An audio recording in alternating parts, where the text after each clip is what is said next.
So after reading sections 8.1 and 8.2 and then listening to Beethoven's Symphony No. 9, I decided to focus on a part of the piece that most people would probably overlook. Everyone talks about the Ode to Joy theme and the choir coming in, the moments that really give you the shivers and make you feel the emotion. But the moment I want to talk about is the silence right before the voices enter for the first time. The orchestra was building up tension for a long time.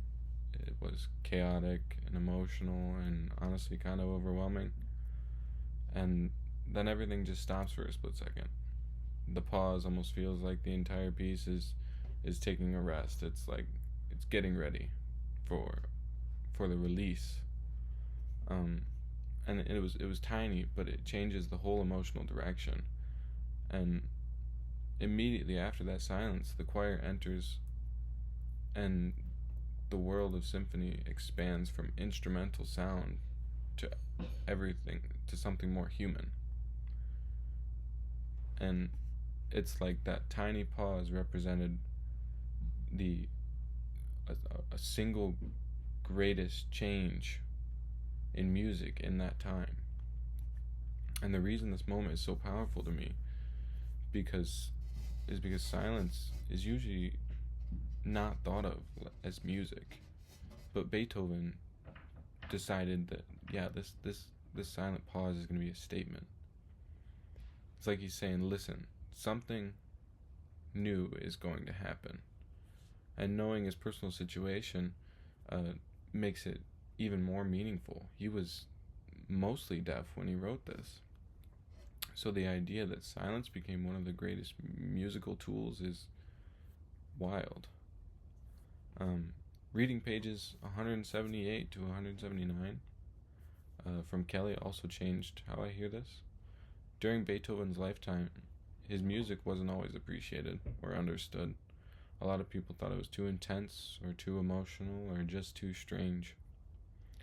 Some people admired him, but they were confused by how emotional and unpredictable his music felt compared to what they were used to.